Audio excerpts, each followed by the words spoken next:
All right, good morning NTV and Spark TV mwasize mutya dakika 4 ezaketa kusawa 3 ezokumacha waliwo QR code ku screen. You can help us and scan it and then you let us know. Ojja kuba otubulira abantu bwegomba okulaba ku show and then nemiramwa ejenja ojagala ate munange ffe twogereko nga bwe twabasuubiza mwasize mutya tweyongerayo n'okubaleetera abantu abayina ensa, abantu abakozeko ebyenjawulo bannange mu communities eyo gye muva. So olunaku olwaleero twagala okutunuulira ebintu ebitali bituufu ebikwatagana ne business oba enzirukanya ya business.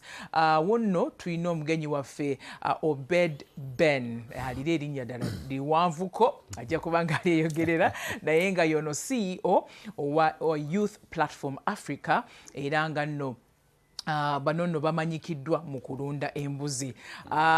Tubadde twogeramu wano nga tukyanywa kachai nga tunagenda ku show nangamba nti no, I think ye nga ye he believes oba n'okunoonyereza kulaga nti y'omu kwabo abantu abali mu goat farming abakikoze nga tekinene nnyo era nga wetwogera mu East and Central Africa y'omuntu omu oyo yeeyongedde ate kubanga avumbula era nga yeeyongera okulaba nti ayongeramu ebirungo mu goat farming oba mu kulunda embuzi. Olunaku olwaleero tugenda kuba nga tumumanya abasinga mumulabyeko ku Seeds of Gold. Every time he speaks, he's so confident when he's talking and you can't know that obulamu bwe gye yaveeyo wali wazibu nnyo, but to a man sitting right here so confident, bannange, this is a living testimony of the fact that from zero to hero, like, but not in one night. Of course, he worked for it, and there was dedication, and there was a lot of networking and everything. But here we have him, Obed. Airanga agenda kubanga tubulirako ko jenvuddewe alunda embuzi naye nawayagala okuyingira okulunda embuzi sembera okwatine kapeni nakapula kale paka sawa nya kachumyemu ne Obed tovao.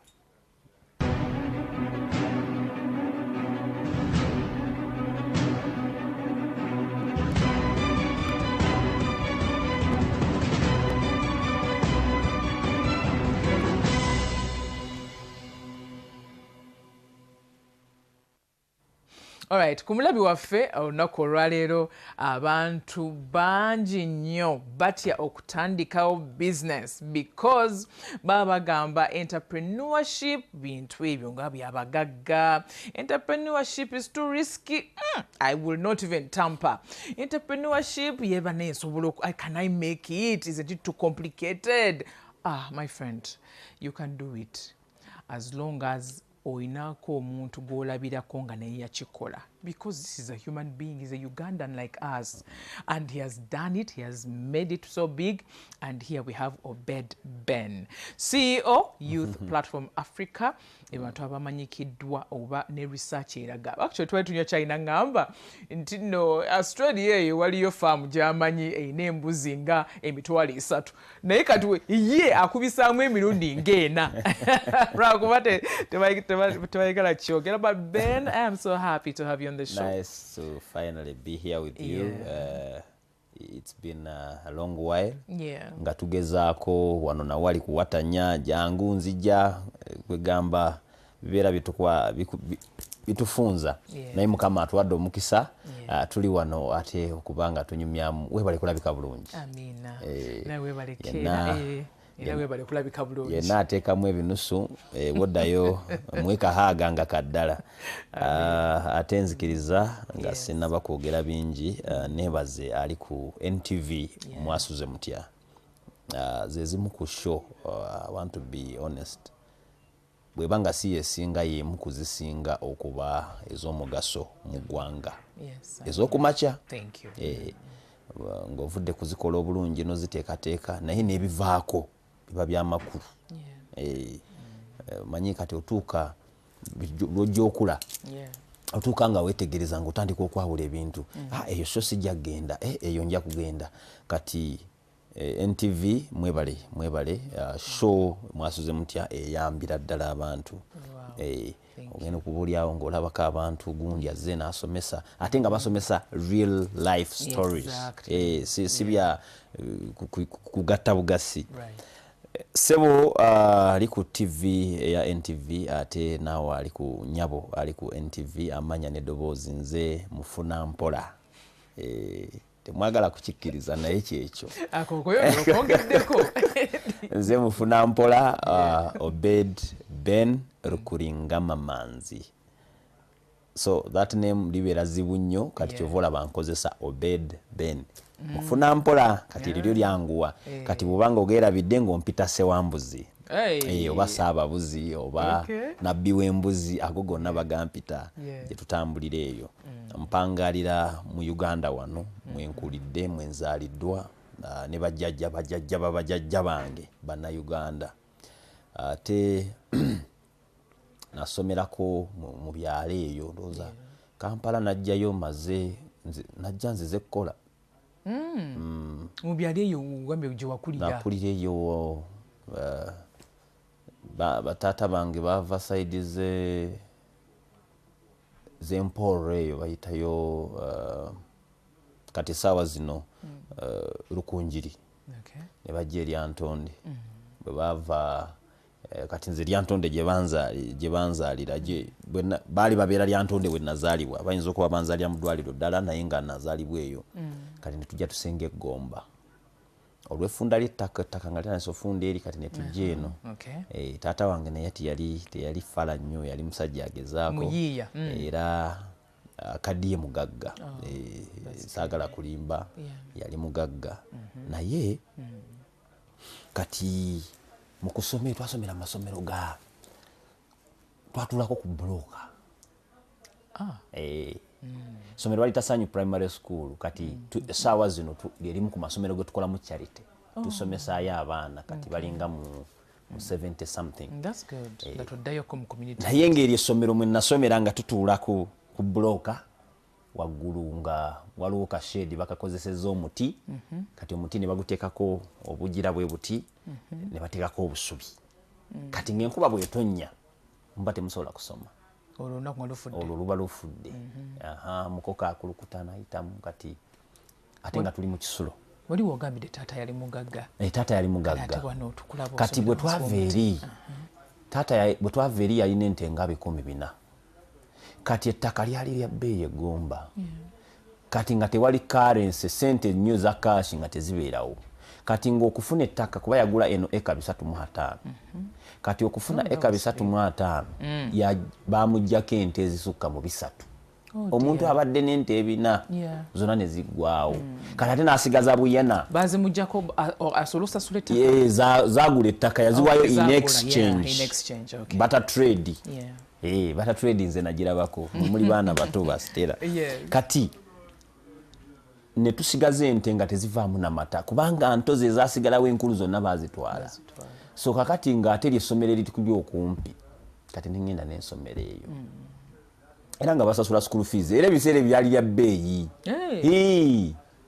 byali lya bbeeyi nga siri alayisi twasasulanga nga nusu nga gumu kasanvu awo ningo gumu akasanvu era tibagufuna ku kyalo konna nze nali mu kisulo ate nga tuli abaana 10 n'ogwo 11 mu ssomero lyonna mu class muzadde wange kati nga muze alina okufuna emitwalo nga 22 asatu awo ezo ziba nte nga 3 olowooza sente entono ze miliyoni nga 6 ezaleero so ne tusomera eyo ne tugenda mu kibuga Mityana tusomerako Mityana kati okujja mu kibuga najja maze senior 4 so the whole of from P1 to senior 4 nga sirinyangako Kampala okay wagisomera the only time tetwalinyako Kampala nga Northern Bypass yakyali nga talinawo bulungi ng'alinga wammala mubalinga abamuzimba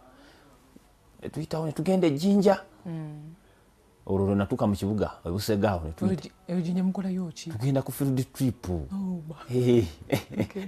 tugenda Jinja ne tudda olwo nayita e Kampala era ne ngamba abeeka nze nayise nagenze nayiseeyo natuuse e Kampala kati ngenda okudda nga maze senior 4 lwaki namala senior 4 nenzija baali bansuubiza scholarship e India I was siagala kukikkiriza nti kujjukira ebintu gaba magezi it's okay tujjukize kati baali bagamba nti olw'okuba nzijjukira nnyo omwana omugezi mu kiraasi gwe tuyita omugezi abajjukira ebintu bye yasoma full stop tewali kirala tegaba magezi abajjo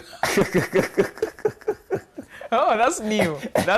Okay. So you can't call me clever because I can remember. Okay. Kati bye bansomesanga nga mbikwata bye bano boyita abakwatira ku lubaawo kati nga I'm a good performer in class era ndowooza it was only in senior 2 nabeera owokubiri neera mu bugubi wali surviving and everything mu bugubi give me just one scenario. No, mu kusoma I lived a good life. Oh, you did. Sagala kulimba bwe nasomera mu primary eryo essomero lyali erisinga mu kyalo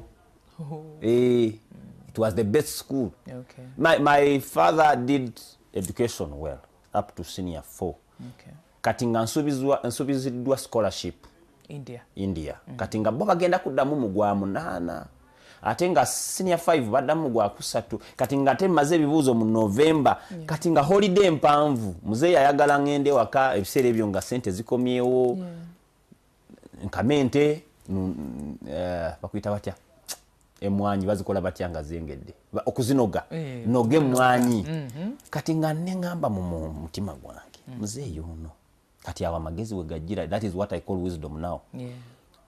Bwe nkola muzeeyi byagamba chances ziri nti ne bwe mba mbikoze bulungi nnyo n'okumusinga nja kumwenkana bwenkanyi. I will not be a better person than him. Kati ate kyali nze si kyenjagala nze njagala kusingawo ko. So if I do what he does I will only achieve what he is. Kati nga tekyo si kyenjagala. Okay. So ne tufunamu okukyawagana ne muzeeyi.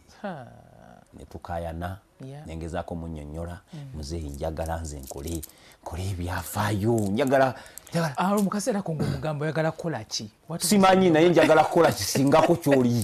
Okay. Nimbagamba enkola bino by'okola bino ekinene nnyo nyinza okufuna 50% of what you are. Naye ne bwe mba Mukama nyambye ne nfuna ekikyo oba ne nkikubisaamu emirundi 2 I will still be empty. I will not feel fulfilled. Ago gempita amagezi. Ne tukayana ne muzeeyi n'angamba ebigambo bino. Ovudde wano ng'oyimiridde. Ogenda kudda ng'oyavula. Omuzadde wayiweerera ekintu ekyo. How did you feel? Very bad. He was my best friend. Up to now he's my best friend. Oh, yeah. But long story twaddamu ne tuddingana. Naye bwe navaawo nkaaba naye nga namaliridde. Tebyakumenya namalira kubanga namanya kati tantegedde. Ate kati buvunaanyizibwa bwange omutegeeza ako gempita amagezi, the ability to reason beyond the prevailing circumstances. Kati nze nensalawo nengamba no ngenze nina emitwalo 10 navudde ku ssomero nayina endiga zange nentundako. Taata yali akwaddeyo endiga? Taata teyali teyampa kati abayima omanyi taata mu Protestant nakyuka kati ndi mu Advent mu Seventh Day Adventist naye kati taata nga bambatiza abayima bange bali 3 kati buli omu yampa embuzi. Nice. Era nze nagenda okweza emyaka 4 nga n'embuzi 2 nga wakamba singa embuzi. Kati nenzijja mu maaso eyo kwano gwange nampa endiga kati endiga nazo ne zizaana ne zibeera nyingi kati natunda yakaliga aka nenfuna emitwalo 11 nenumba ekibuga nengulako essimu ye5 kitundu nenkozesako transport nentuuka e Kampala nga ninamu emitwalo nga 6 oba 5 7 awe watyo. Kati twalina programu gye twali tukoze tugenda Misiri. Egypt. Nani? N'emikwano gyange twali tusoma nabo taata waabwe yali abeerayo eyo. Kati nga baŋŋambye tugenda tutunde emitayimbwe Misiri bakusasula kamu 2 ningaba kati ngenda ono mzee byagerako tabitegeera kati tutuuka Embalaba kati nga kumacha sawa zino zalinga sawa era 3 tuli ekyencha tumaliriza tuweka ensawo tunonye kati omwana baba waffe atukulemberamu anonye ebiparati twali tugenda kuyita ku luguudo simu nyonyi kati nga buli bodo ino kuteeka ebiparati ebyo ebiparati bebiringa nga bolaba waraga kozi waraga nalera nga documentation ekuyisa ku boda empapula kati okunonyereza cutting the long story short ng'ekyencha kye twalidde sigiri gye eya kifumbi bagikumisiza biparati bitwala. What? Can it happen? What? Irani yafumba kwa lunaku omukyala wa baba waffe oyo atwala okukubira taata waabwe n'agamba mmwe mwakola obwavu mwakola endagaano n'obwavu mu bunyumirwa obufumbo kati awo nendabira ddala nga muzeeyi byayogedde bitandise okulondoola nga muzeeyi toninze nakutuuka Misiri nenjagala omukubira essimu nedda kati nenyingira mu ruumu abantu bangambye tetulina kyakola dayeeka ngamba ani nze eyalayidde ne muzeeyi njavule ku lunaku olwokubiri nenyingira loogi nensaba nensiiba ennaku 2 naye nga loogi ebala ate mu kaseera ako wali obira ne babawo oba wali tonnatuuka si baba wange as per se muyita baba because yali atutwala I had no relationship with them. With them nothing at all. Nothing at all. I knew these 2 brothers kati owokusatu yali baba waabwe bana babiri kati nga nze muyite baba tugenda wa Misiri biganye nenyingira loogi ebala nensiiba ennaku ezi 2 ansaba nenoonya mukama mpe ansa nebula nkotumiddeko bambi nga nawe oyagala mukama kwe ansa nenga tejja sometimes obeera ogirina nenga mukama talina ngeri gyakugamba kubanga ogibuusa amaaso nenyimira neŋŋamba nomanyi maliridde nja kudda ewaka nga ngalamidde kitegeeza nfudde oba nga neevuga ebi tewali option there is no minimum that is the mark that is the minimum kyekyo naina mu rim of paper simanyi yagietya mu bag eyo nempandiika applications nga 18 okuva zana okutuuka Namasuba Namasuba waliwo bayita ku Steera then genda eri Masajja waliwo bayita ku Mastowa nenyambuka eyo nanga buli kasomera kali awo nenkawa application wandika otya obagamba ki kati nembagamba nze olaba mu kibalo ndi kabaka actually mathematics was my best subject nze bwonsasa mu kibalo awo ngenda kukolera ebintu nawe ngenda kwewuunya nzikiriza just gwe mpayo interview ejo nkole pepa ya senior 4 n'omusomesa waasinga bwansinga tompa mulimu but none of them would listen. Amasomero ne bampa okakirina ne bampa okufumba akawunga musajja watunga entamu nonteekamu babedi 5 ng'omulawo gunsinga kilo omulala nampa truck omuvuge gundi bino gundi kyekisomba forklift kati musajja wattu simanyi nakuvuga piki ompa bino ebinene kyenakola nengenda nenzirayo mu ruumu akati simukali banayi tewekwatira mu butamanya bw'oba ng'oli mu mbeera nzibu gattako okumanya kati nali ntaddemu ka earphone nempulira emirimu ku CBS nga balanga emirimu Busega mulimu gwa restaurant bagaba $15,000 bakusuza abakuliisa ninga finally restaurant wagenda kola yoki simanyi naye bagamba omulimu gyeguli just bawegera mulimu kati nze nalinyirawo kwolwo omulimu nga akalango kakagwa kali saawa 4 ndowooza saawa 5 nali ntuuse Busega kati ntuuka ng'omulimu gwa bbaala kati nze bukyambawo sinywangako mwenge sikwatangako sigala kati omanyi omwava eyeraga muvubuka bonna byonna ebintu how did you skip that part of. That is why God is the CEO of Youth Platform Africa. Katonda ebimu sibitegeera yabikola ku You bubuzi. skipped that. Naye nga nagendako mu kilabu neŋŋendako mu mabaala naye nga abatamiivu nze mbavuga obbazaayo. Right. Mu kaseera kali. Yeah, that's, I was also wondering. Neŋŋaana okukola mu bbaala. Nga sikola mu bbaala. Ne sina mulimu, sina wakusula neŋŋaana okukola mu bbaala. Kati emboozi y'ekigoma wejjira.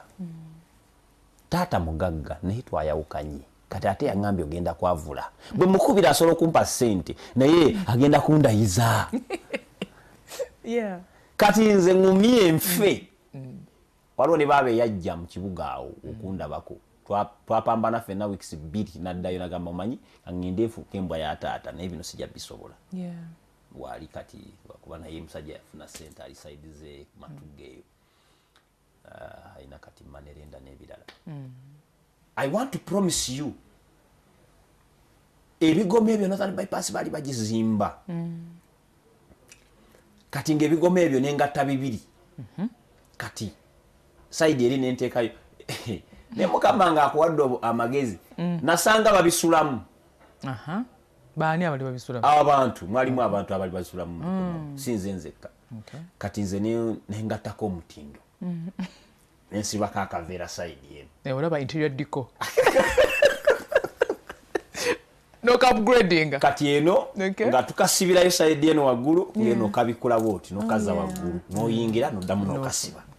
Kati nosibako akawuzi ne kayingira eno munda n'okubayo omusumaali n'okasitugirako nekakwata bulungi looka n'olookinga. Nensula mu kigoma emyezi 6. Emyezi 6? Kubanga namala emyezi 2 n'ekitundu 3 nga sirina mulimu. Naye awo mu bigoma ebyo it is not an easy day kozukuse. Tell me about a random day. What was it like for you? Nzukuka nengenda ebusega kati awali akatale wali batundawo emmamba. Actually I think it was the biggest market for the mamba. Mamba bagita batya whatever ekyo ekidduga kiringa omusote nga babitematemerawo kati bakozesa amazzi mangi. Kati kumpi n'akatale waliwo omuddumu nga Kasumba Square ogwavangamu amazzi. Kati nga nze omulimu gwange kukima amazzi awo ne mbaleetera ne bayoza ebyennyanja byabwe ne bapaakinga. Nga gwe mulimu gwe nina naye nga gukoma gutandika ssaawa 6 ne gukoma ssaawa 9. Ngakusasuddeyo mmeka olwo? Nga 4, 6, 3. Nga tezimala na kikomando kuba ekikomando kyalinga kya 5. Kati nga tezimala kikomando kati ng'olina okuyiiya. Kati nga ntambula ngenda ku De Novo Company eri eyo Kinawa Taka ng'agenda enakawuka nga gye ngenda eyo n'ensimba layini. Kati nga batuyita kuba kabaawo. Kabaawo kyeki osomba emigaati nga bw'oyingiza emmotoka bw'oyingiza sitoowu kuva eri gye bagifumbira abapaakinga abafumba ne bapaakinga kati mwe bakabaawo ne musomba. Kati ng'oyingirayo eyo naye ng'okuyingira omwo oyinza okumala wiikisi 3 nga tonnayingira. Ojja n'oyimirira ku ssaawa 10. Kati oli ajja okuyingiza ajja alonda mu bulonzi. Kati balonze be bayingira be bakola kwolwo ne babawo omutwalo ekiro paka ku makya.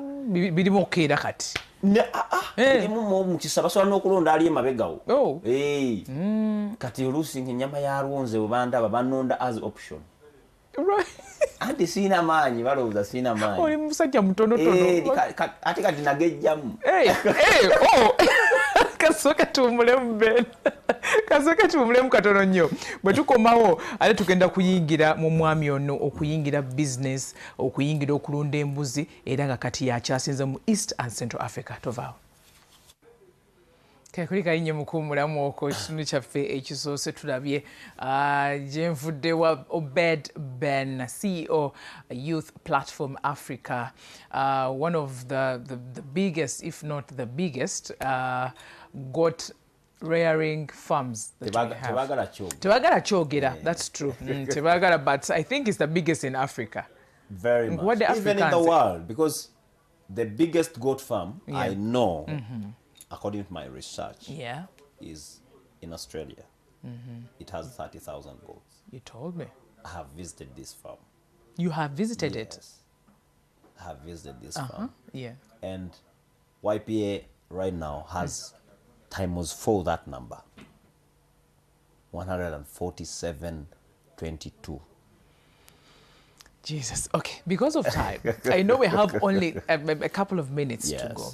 In this next segment, twagala tutunuulireko engeri gy'obiyingiramu n'ogenze nga multiplying, n'ogenze nga you innovating, you investing and everything. How did it happen? Kyenjagala okutegeeza omuvubuka n'omukyala n'omwami abandaba kasita otegeera basics. Mukama yanyamba nasoma akatabo ke bayita The Richest Man in Babylon mu 2009. Kana akatabo kajja kusomesa bingi mu kubonaabona nga nsula mu Kigoma nze Kampala sipangisangako pozi okusula mu loogi bwe kuba kupangisa. Naye nava mu loogi nenzira mu Kigoma, nenva mu Kigoma nenzira mu kayumba kange Busegaawo. Nazimba akayumba ku myaka 17. Yes. Ensente zavanga mu gira emirimu gyowalinga okola? Namala nenfuna emirimu awo emirala nakola ku pool table. Ate nenfuka mulungi nnyo nempangula ne tournament ya Nile Special. Yes. Wali okompiti nga wagigula ng'ogiteekawo nga abantu bazanyira? Nali mukozi. Okay. Nga bampa emitwalo 5 omwezi n'2,000. Naye nga ninamu akatabo kali ke nasoma. The Richest Man in Babylon kagamba. Yes. Kasome nti ku buli sente gy'ofuna kwatako nga tonnabakola kirala kyonna. Kwatako sente omutemwa gwe weeyagalidde. Naye kakasa nga teguka wansi wa 10%. Okay. Weesasule. Pay yourself first bwe kagamba. Kati nze olw'okuba ndi mu Kristaayo mu Adventist, mu Seventh Day mu Adventist, nsooka kusasulako Katonda 10%, nange nineesasula 20%. Okwesasula tekitegeeza nti genda ogule suuti ennungi nalabye Stella nga anyiridde akawiiga ako nkaagala oba akaviiri nedda. Kubanga olwoba ozitwalidde nannyinizo bw'ogenda n'olyamu emmere ku mbuzi kyoma nalabye omukyoma ogunyuma, ezo sente zaabadde za nannyini wa mbuzi kyoma, tezaabadde zizo. Sente ezizo zezo zooterese for investment, si saving. Bibiri byawukana. Investment zootadde mu kintu, ekintu ekyo ekigenda okuwa amagoba. Kati amagoba ate tulya magoba tulya third generation of the profit. Tetulya generation yasooka. Ng'otegeeza ki? Bwe nsiga mu mbuzi, embuzi nenzaalira akaana, eyo generation yesooka. Akaana ne kazaala akalala, eyo generation yakubiri. Kati ku generation eyokusatu mwe tulya. Nkubuuze, taatawo bwakuzaala bawo bw'anaakuwasa ajja tuwa sukaali, kati lwaki takufumbiza ng'oli muto? Kati ensonga lwaki akulinda okule, y'ensonga y'emu lwaki naawe olina okulinda bizinesi y'ekule. Okategedde, you have to live on the same means until your business is seeing the third generation of profits. Okay. Osavinga sente mpola mpola. Kati aga amagezi ge nafuna ge ganyamba bwe najjanga sente naawe osobola ogakozesa. Bwe najjanga sente 2,000 jjukira nali malidde okusula okusiiba. Kati bwe bampanga 2,000 eza langi nga ntoolako 1,000. 1,000 luno nga ndu savinga for 5 days. Ze 10,000 meka? 5. Kati nga nonya chapati maker. Chapati maker ku makya mugulira pakiti z'eŋŋano 2 buli emu yali 2,500. Kati ng'olweggulo anziriza kakaaga. Namuwadde 5,000 products worth 5,000 ku makya, olweggulo nampa akakaaga. Kati bwampa akakaaga nengatta 1,000 lw'ensavinga eno n'1,000 lwampadde. We repeat the cycle. Kati enkya mu nnaku 5 mba nfezeza omutwalo, kati nenkola abachapati 2.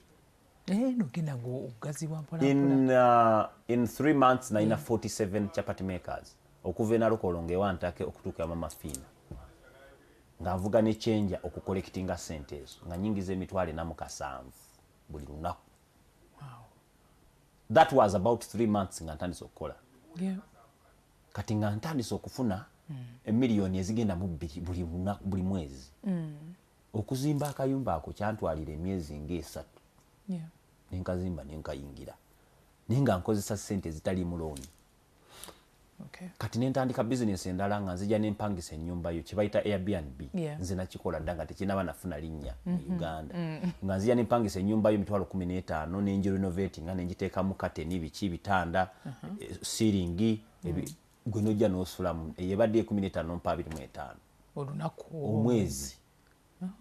kati nze nenfuuka landlord nkola naawe landlord endagaano toyogera n'abapangisa bange nti nja kusasula emyezi 6 nti finished kati nze nga ndi landlord naye nga siina ttaka otegedde kati bwe najja nga nkola ebyo jjukira awo nali mmaze senior 4 alina enzirayo okusoma olwo muzeeyi muyise tuddiŋŋanye akaabyemu byakaabyawo naye mulaza akayumba kati ne tuddiŋŋana n'enzirayo okusoma nsoma ki mawulire otegedde kati ne tusoma ne mmaliriza certificate ne mmaliriza diploma ne mmaliriza degree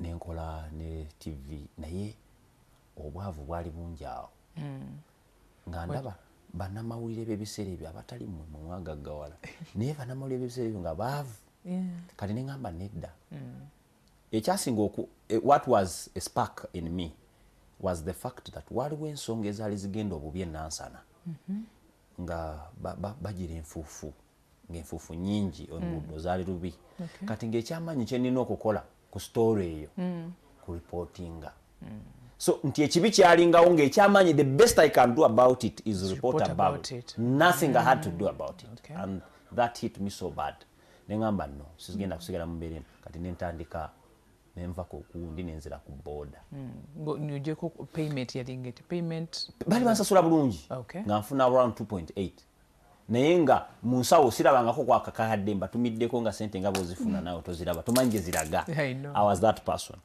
kati nenzira ku boda boda bosi ogenda nenjivuga emyezi 10 nenfuna miliyoni 10 yes nga ne boda njiguze welina kati UDV 286 uchakayina kaboda ko ngenda kakolera monument wenti katekemu because it was my first 10 million shillings. Wow. And it is that 10 million shillings that I went back home to start goat farming and real estate sidanga mabega paka kati. Okay, tugenda tandika goat farming and real estate and everything, but just in 1 minute if you can, obulamu abantu abana abato abavubuka oba n'omuntu yenna atulaba right now bagenda tubeera under pressure to impress, to look a certain way, kubanga omulimu tegusasula kimala naye ate you have to keep up the appearance. This goes to creative arts, anything, any profession. The best way,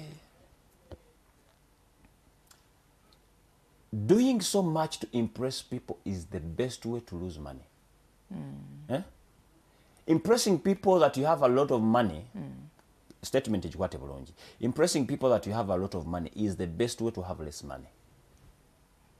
I learned that in the hard way. Kyovola banava ku TV eyalendeetera okuba impressive nenzira ku boda buli muntu gyatafaako. Tell me just one incident. Yes. Yeah, one of the ways that you were trying to impress or keep up. Nali mpangise suuti nga mpangise motoka. Abaana bagula emmotoka ku kibanja mpola. Abaana ne bapangisa apartment ze batasobola. Abaana ne basula najjeera, nali nsula najjeera. Sidangayo paka kati ne bwe nafuna safuna sente, nafunamu akasente. Naye sidangayo kusulayo. Opangisange suuti nga ki? Ng'ogenda ku TV olabike bulungi, ogenda ku radio, ogenda ku mikolo. Engoye zombi. Ate sigamba nti bali bopangisaako bagenda na simanya bya swap, simanya kalango, no, byali bya kusasula cash. Opangise emmotoka oba oli awo kyali ku mukolo emmotoka yange givuge bulungi. My friend. Right, yeah. Kati Mukama ampadde omukisa. Sikyalina mmotoka gye neegomba. Kati neegomba nnyonyi. Okuva mu eyo nti bw'odda wansi n'otafa ku bantu nokola kye bayita kakuuni ne weekweka ebirala bye mbagamba temudda mu kyalo. Kampala ali miliyoni 7 ez'abantu. Kati gwe bwokera ku makya nodda mu kyalo awali abantu 30 kitegeeza emikiso gye nayo abantu 30. Kampala yalimu abantu miliyoni 7. Sente tezimera ku miti, zimera ku bantu. Kati mu bantu abo buli muntu Kampala kye kifo mosituka nove waka nga tomanyi kyogenda kola naye nga oteekwa okubaako kyokola. Mu kyalo bw'oba tolina kyogenda kola togenda kola. You make it very clear n'ogamba nti gwe watuuka okudda mu kyalo nga oddeyo mulamu webale olina kyogenda okukola. Go back with a clear plan nti ngenze mu farming ngenda gikola full time. era bwenti bwe nagenda bwe nakikola ne tutandika n'embuzi 8 Okay. twatandika n'ekikumi ne ziwera 15 zonna ne zifa ne ziggwawo 15 zafa mwezi gumu so tolowooza nti boddayo okutandika olwo nga byanguwa ne tuddamu tutandika n'embuzi 8 ziba ziwera 25 ne bifa butamanya butamanya kyekiringa bwe nakubuuza nti abaana akyali kibatte emabega kyali ki butimmunizing those routines small routines but it took me a lot of investment to get to know those routines nze sina certificate sina diploma sina degree mu veterinary medicine naye omwaka oguwedde 2025 nabadde mu mawanga 12 nga nsomesa mbuzi 12 African countries omwaka guno nakagenda mu mawanga 2 nabadde Misiri nabadde Kenya kati ngenda Zambia on 19th bonna basasula in advance right and they pay a premium I ask for Ogame to know you invested in this natambula amawanga 10 tell me about that investment 167 countries I've been to nga noonya amagezi agakwatagana n'okulunda embuzi kati bwe nkuyita bompita leero ne nkugamba nti ngoba toyina mutwalo gwa $1 silver one kitegeeza nti I know my worth nti togenda kutambula ne bwokola flight emu eri mu $2,215 kati ojja kusasula flight onteekemu transport eyo munda onsuze mu hoteli atompa omutwalo buli lunaku kati ekindeese okutuuka awo byebyo byenkola abantu bye balaba ekyokubiri nti you have to be different abantu bagamba nnyo be different nete tutegeera difference kyekiriwa kwe kukola ekintu nga mu society tekibaddeemu because mukama yatutonda nga tulinga body parts kati bwokola ebigere nga atoli abadde n'ebigere teyetaaga bibyo ontegedde oba either ogenda competing otandika okulaga ebigere byoli nti bibi ebyange bye birungi naye bwokola engalo ng'oli abadde na bigere agamba mukama yebale that is what we did kyofulaba YPA erina modo etalina alina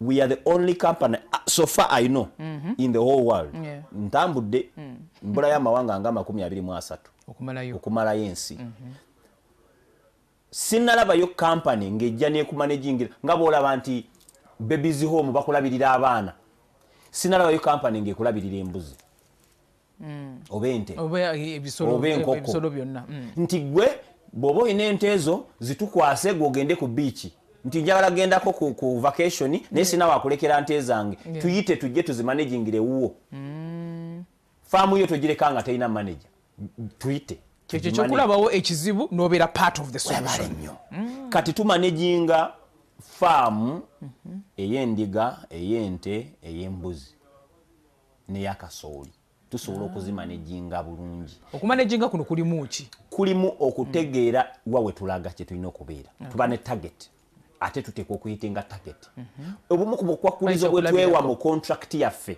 nti embuzi 10 ekitono ennyo zijja kufuuka 2 naye singa zifuuka 19 zabadde 10 ne zizaalayo 9 totusasula we are normal it is only until we go past 100% that you pay us you pay us 30% totusasula mwezi simanya manager muwe milioni 3 biri byonna ebirala expenses kujanjaba kuliika ezo zibaddewo zikola ziba zono nanyini farm gwaffe gwa kukakasa nti abakozi bali in shape manager yaba wa direction tukole kino routines immunization ya vaccination yaddi tugenda kukola treatment eno deworming yaddi spraying yaddi tugikola mu bulungi butya those are done by us era faamu neweberanga eri mchana mukaka faamu neweberanga eri Masaka fe tusigala tugikola gwengo ogugwo gwa kujja kulambula when you wish abavubuka abasinga batulaba batunulira entrepreneurship kwa kati tutogera kati on a wider scope whether omuntu ayagala kuyingira kulunda mbuzi oba kola business yonna bayina ebintu ebitali bituufu ebiriwo about business nti sisobola mulimu risk nyingi ate bingi nnyo naye gwe soko tuweko myths eziriwo ate ne omuntu engeri gyaso okitegeera muno kiddukanyamu. Don't start small. Abantu tugamba start small. No. You're telling me to start small, but have you really thought about it? Nina emitwalo 5. Ongamba ntandikire wa. Ebyaddala tekigatta in reality. Tekigatta to start small.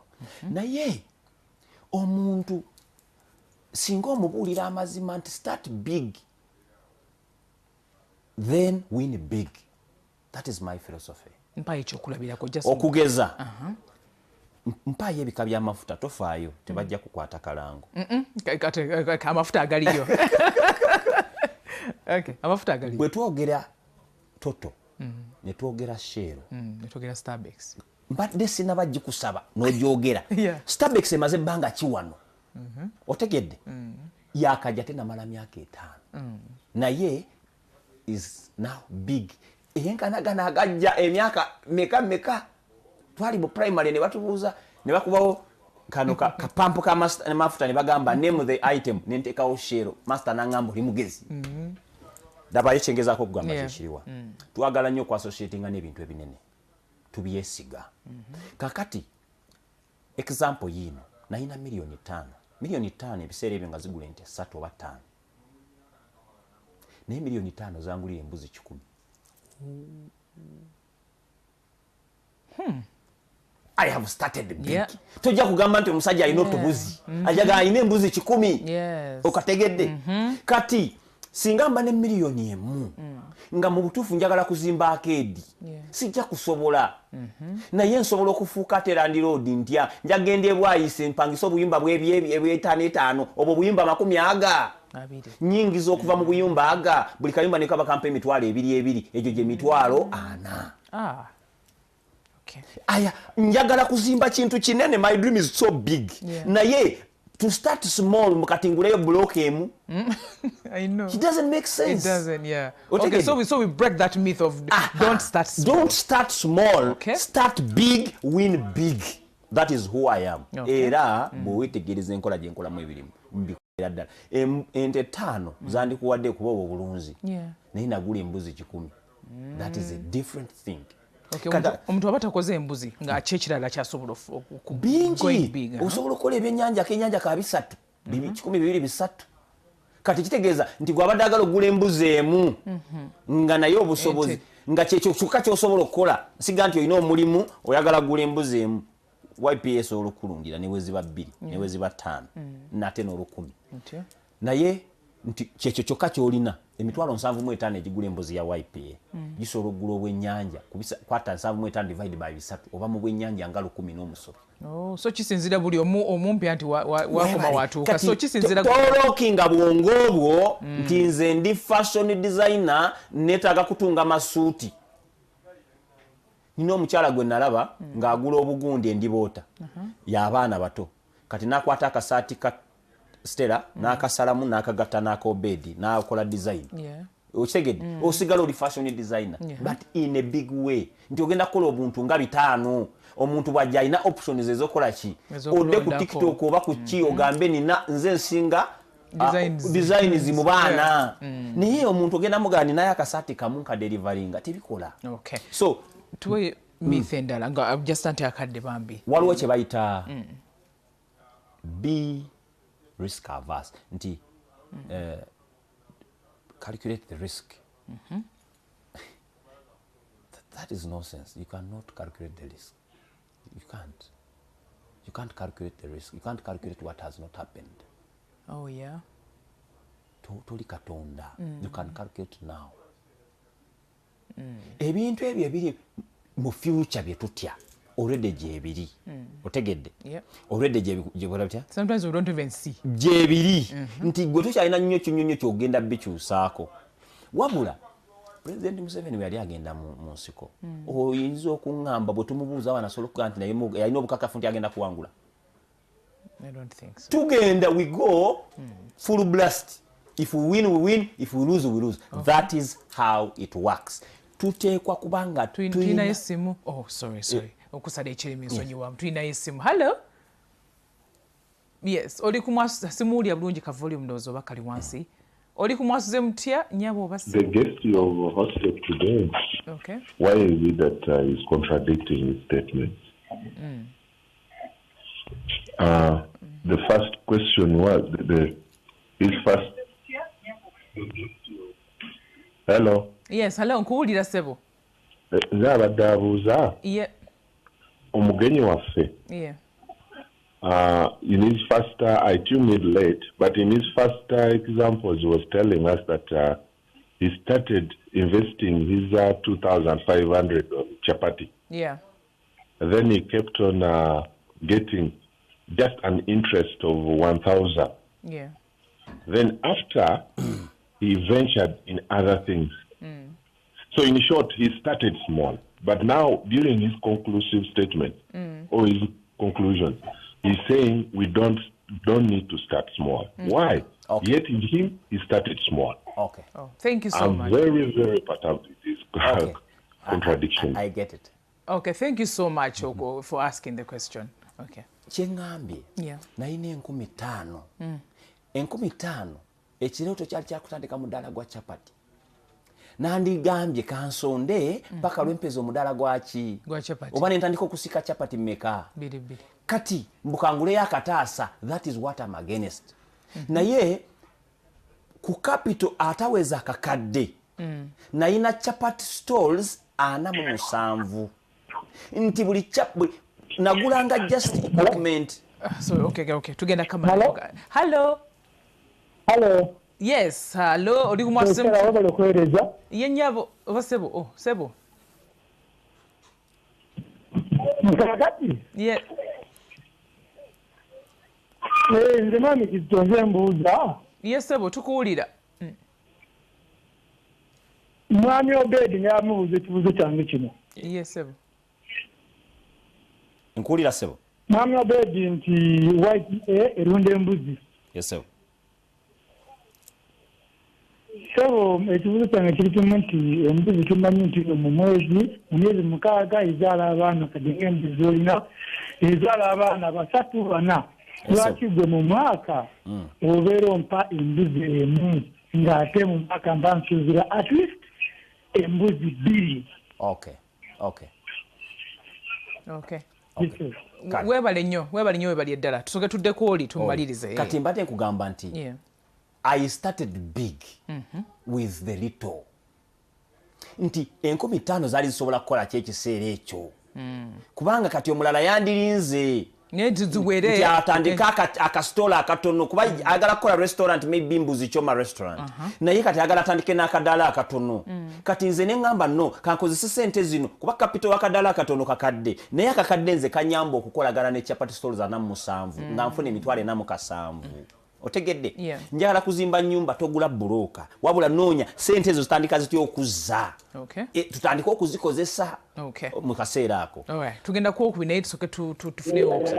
Hello?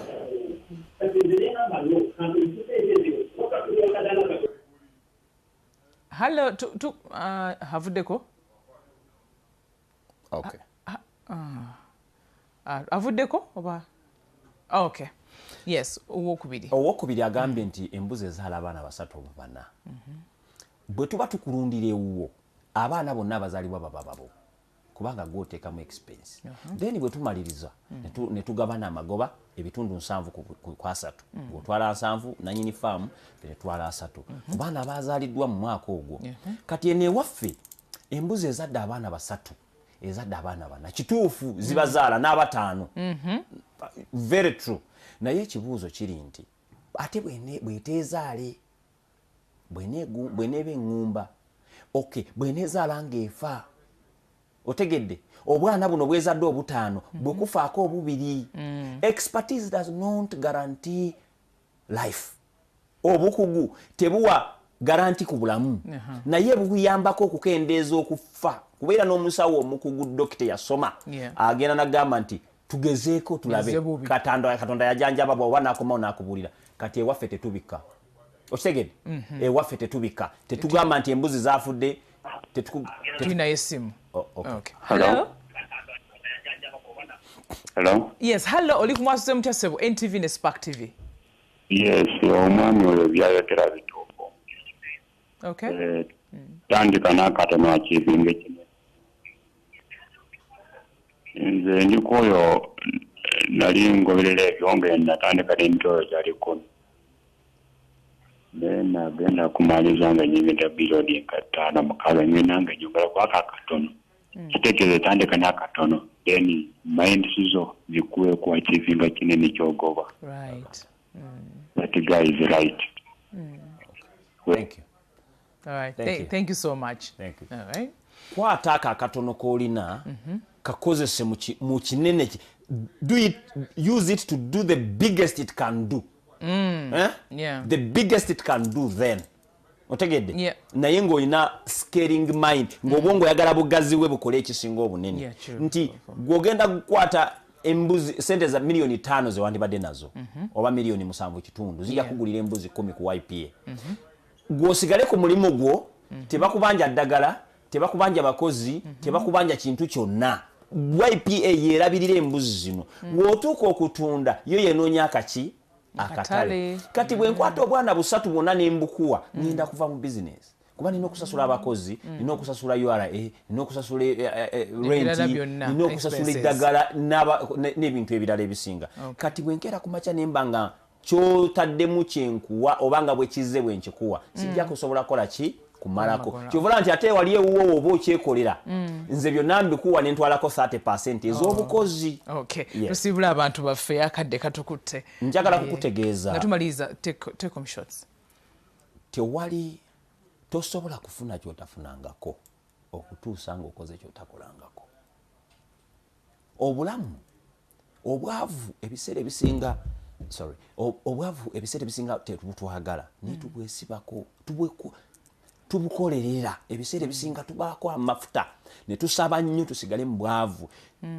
Amazzi tufumba mafumbe ne gafuuka malungi okunywa tetugasabira. Kati n'ekizibu kya ssente tetujja kukiddamu na ssaala.